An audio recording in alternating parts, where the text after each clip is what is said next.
안녕하세요. 주부 라디오입니다. 구독과 좋아요는 채널에 큰 힘이 됩니다. 오늘의 사연은 시어머니 때문에 반년 만에 이혼하고 싶어요. 입니다. 구구절절 얘기하면 집안 사람 누가 알 것 같아 대충 씁니다. 남편, 저 30대 초반 동갑으로 서로 사내에서 만났고 마음이 맞아 결혼까지 신속하게 진행이 됐습니다. 뭐 말 그대로 딱 반반 결혼했고요. 양가에게 받은 것 일절 없습니다. 집이 시댁과 차로 20분 거리입니다. 시댁과 굳이 가까운 곳으로 고른 게 아닙니다. 저는 대학 시절 때부터 먼 지방에서 수도권으로 올라와 취업까지 된 거였고, 남편은 원래 수도권에서 살던 사람이었습니다. 원래도 시댁은 직장과 가까운 편이 아니었는데 남편 취업이 확정되고 이사를 한 거라더군요. 통근이 편하도록 말이죠. 아무튼 이 사실 때문에 미쳐버리기 직전입니다.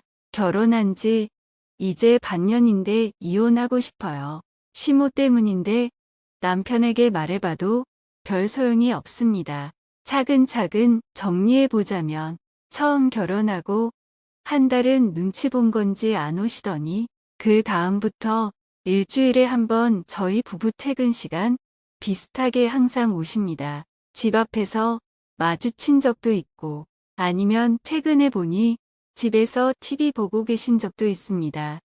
시아버님까지는 안 오시고 시어머니만 오십니다. 아침에 대충 밥 챙겨 먹고 그릇을 싱크대에 넣어 놓기만 하고 출근하는데요. 시어머니 오신 날에 보면 설거지가 싹 되어 있습니다. 물론 바쁜 저희 부부 위해서 라고 생각하실 수도 있겠습니다만 우리 아들 아침을 왜 그리 부실하게 차려서 주냐. 어쩜 싱크대에 밥그릇만 떡하니 있느냐. 냉장고에 보면 음식이 별로 없는데 또 그걸 접시에 덜어놓지도 않고 먹느냐.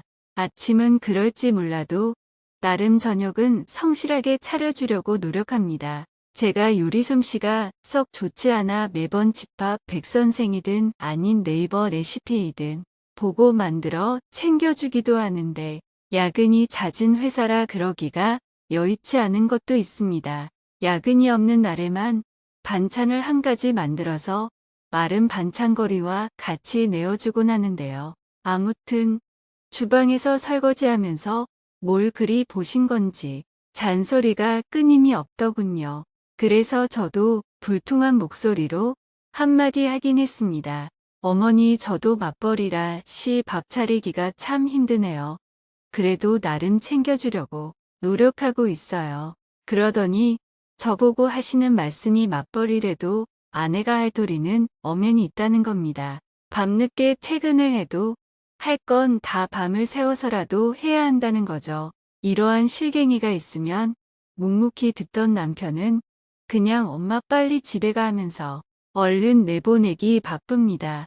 제대로 변명도 해주지 않는 남편이 미워서 싸운 적도 많습니다. 남편이 워낙 무뚝뚝한 성격이라 싸울 때도 말을 잘 안 해요. 그래서 답답해 돌아버릴 것 같습니다. 연애 시절에는 이러지 않았던 것 같은데 아무튼 그러기를 한 3달쯤 제가 참다 이러면 나 못 살 것 같다 말하니 엄마가 나이가 들어 그런 거니 저보고 이해 조금만 해줬으면 좋겠다고 합니다. 어차피 일주일 중에 한 번뿐이고 우리 야근하고 오는 날이면 금방 얼굴 보고 가버리시니 자기가 더 잘하겠답니다. 그게 당신 중재하는 방법이냐고 펄펄 뛰며 난리를 쳐야 하는데 그때 너무 피곤하기도 했고 오랜 시간 싸운 뒤라 그냥 흐지부지 넘어갔던 것 같네요. 그 후에도 회사 일이 너무 바빠 시모의 방문건에 대해 매듭도 제대로 못 지은 상태가 됐고요. 시모는 여전히 찾아오고 그나마 남편 말처럼 너무 바쁘고 야근이 많아져서 일주일에 한 번 와도 차츰 저희 부부 기다리다 그냥 가신 건지 오고 간 흔적 설거지나 주변 정리만 있을 때도 있었습니다. 근데 이것도 참 점점 마주칠 일이 없어지다 보니 이제는 핸드폰으로 문자며 전화며 업무 중이라고 끊는 것도 하루 이틀입니다. 문자 내용은 부엌에서 말씀하신 내용 그대로 다시 읽고 계십니다. 아들 밥 주는 게 여전히 시원찮다느니 요즘 얼굴 보기 힘든데 일부러 피하느냐. 가장 스트레스 받았던 말이 있는데 그대로 문자 내용 써드릴게요. 한 달 전 보내신 거예요. 같이 맞벌이 하지만 생활하면서 내 아들 돈도 쓰지 않느냐. 그만큼 밥도 잘 챙겨 먹이고 내조도 잘해야 그게 여자고 며느리의 도리다. 애는 언제 낳을 건지 너가 내조를 잘해야 아들을 낳을 거다. 다 그게 복으로 돌아오기 때문이다. 아들 낳는 게 내조 잘해서 돌아오는 복이랍니다.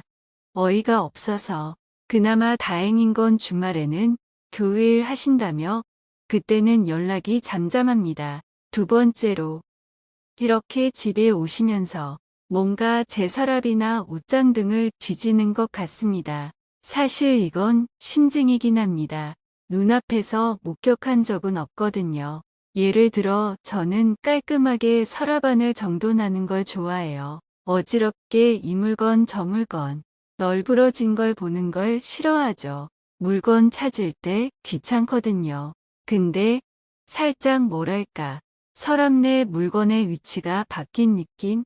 화장품 샘플 모아놓은 통의 위치가 살짝 바뀌어 있다던가 화장대 위 스킨 로션 같은 기초 제품들의 위치가 바뀌어 있거나 쓰러져 있거나 제가 과민한 것일 수도 있겠습니다만 옷장 안은 걸어놓은 외투의 위치가 바뀌어 있거나 심지어 속옷 서랍까지도요. 그냥 어제 이 속옷이 위로 오게 둔 적이 없는 것 같은데 하는 이심이 일렬로 정리를 해놓곤 하거든요. 물론 바쁠 때는 조금 흐트러질 때가 있긴 하지만 말이 두서가 없네요. 아무튼 제가 너무 과민한 건가요? 부디 심증이길 바라고 있습니다. 하지만 이것 때문에 제 신경이 너무 곤두서고 일심을 느낄 때마다 머리끝까지 짜증이 치솟는 기분입니다. 남편이나 다른 사람에게 얘기해봤자 정신병자 취급받을 것 같기도 하고요. 물건 위치가 바뀌는 것 같다. 심증만 얘기하면 누가 믿겠습니까? 증거를 잡느니 마느니 하는 것도 지쳤습니다. 그래서 문자 목록 쫙 뽑아서 이혼하자고 얘기할 생각입니다. 우리 부모님에게는 참 죄송한 일이지만 일단 제가 스트레스 때문에 죽을 것 같네요. 제가 원래 스트레스를 받으면 탈모 증세가 조금 나타나곤 하는데 요즘 자꾸 머리털이 더 빠지는 기분이에요. 이걸로 이혼하는 제가 결코 이상한 거 아니겠죠? 이혼하자고 할 때 남편의 반응이 참 궁금합니다. 다들 바보같이 왜 참고 사냐고 물어볼 때가 많아요. 저희 집은 어려서부터 아버지가 엄한 분이라 어른에게 절대 대들지 못하게 하셨어요. 저는 부모님한테도 부당한 일이 있어도 입도 뻥끗 못했었네요. 이건 사회생활하면서도 계속 버릇처럼 그렇게 된 부분이라 아마 시어머니에게도 그렇게 한 것 같습니다. 게다가 사실은 제가 가족사가 좀 복잡합니다. 그래서 화목한 가정에 대한 갈망과 이혼에 대한 두려움이 조금은 있습니다. 결혼한 지 반년 만에 이 이유로 이혼을 한다 하면 과연 주변인들이 뭐라고 할지 하는 고민도 있었습니다. 하지만 이러한 모든 것들을 제치고 이혼 고민할 정도면 저도 꽤나 벼랑 끝인가 봅니다. 번호 바꾸는 거 집에 드나드신 지 한 몇 주쯤 되었을 때 한번 해봤었는데 그때 집안 난리 났었죠. 집안 사람 알아볼까봐 자세히 못 적어서 아마도 다 전달을 못한 것 같습니다. 시어머니 울며불며 들어눕고는 사람 심적으로 괴롭히시고 시아버지는 남편과 같이 무뚝뚝 스타일이라 저랑 부딪힐 일이 적었는데 그때만큼은 매섭게 저를 노려보시더군요. 그보다 더 짜증났던 건 남편네 고모님이라고 하시는 분인데 연세가 좀 많으십니다. 그분에게 일주일 내내 전화가 왔습니다. 어쩜 사람이 그럴 수 있냐고 예의는 어디 팔아먹었느냐고 억센 사투리로 2년 전년 욕을 하시는데 결국 제가 두 손, 두 발 다 들었던 일이지요. 결정적으로 반년 동안 이를 참을 수 있었던 건 일주일에 한 번뿐인 방문에 주말에는 코빼기도 안 비치시고 연락조차 없으시니 제가 워낙 둔감한 성격이라 금세 잊어버리고 그랬던 것 같습니다. 근래에는 본문에 있다시피 회사가 바빠 마주치지 못했고 문자, 전화로 괴롭힘을 당한 거지요.